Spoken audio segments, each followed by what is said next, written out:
class, we will study from polar region adaptation today. Yesterday we had done desert adaptation.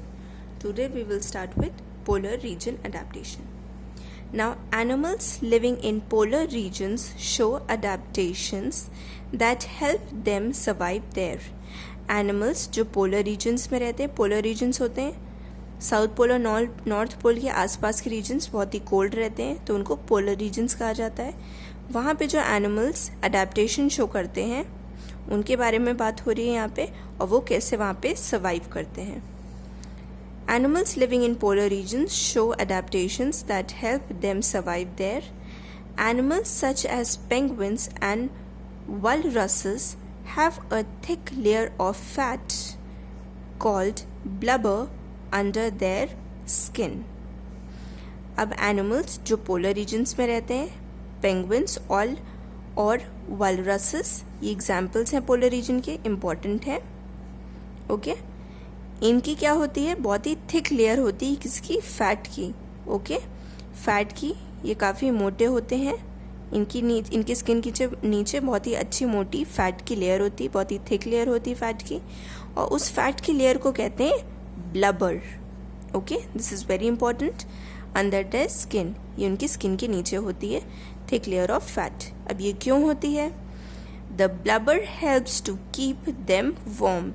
इसका blubber का function है कि ये उनको क्या करती है, उनको गर्म बनाए रखती है इतनी ठंडी में, इतनी बर्फीले जगह में. Polar bears have thick fur. Polar bear है ये, इनका क्या होता है, बहुत ही थिक फर होता है. थिक, इनकी रोए वाली खाल होती है बहुत, उसमें खूब सारे हेयर्स होते हैं, उसी को फर कहते हैं. इनका फर भी बहुत थिक होता है. On their body to keep them warm, उनको गर्म रखने के लिए.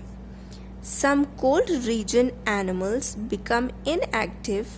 अब इन ठंडी जगहों के एनिमल भी कुछ इनएक्टिव हो जाते हैं. इनएक्टिव मतलब वो कोई भी एक्टिविटी नहीं शो करते, वो सो जाते हैं.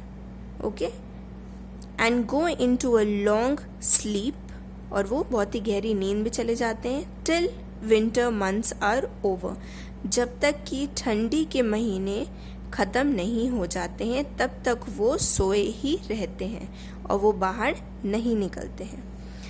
The inactivity shown by some animals during the winter months is called hibernation. अब ये जो बिल्कुल इनएक्टिविटी नहीं शो करते, मतलब वो कुछ भी हरकत नहीं दिखाते हैं ठंड के महीनों में, और वो इस एक्टिविटी को कहते हैं हाइबरनेशन. हमने यहाँ ऊपर पढ़ा था, जो इनएक्टिविटी शो करते हैं समर के महीने में, गर्मी के महीने में, उसको कहते हैं एस्टिवेशन. और यही इनएक्टिविटी जो एनिमल शो करते हैं विंटर मंथ्स में, ठंड के महीने में, इसको हाइबरनेशन कहते हैं. सो ये दोनों बहुत इंपॉर्टेंट वर्ड्स है, ये डिफरेंस में आ जाएगा. What is aestivation, what is the difference between aestivation and hibernation. Aestivation summer months के महीने में शो होता है और हाइबरनेशन विंटर मंथ्स के महीने में शो होता है. Okay, this topic we will study tomorrow. Do revise all the difficult words.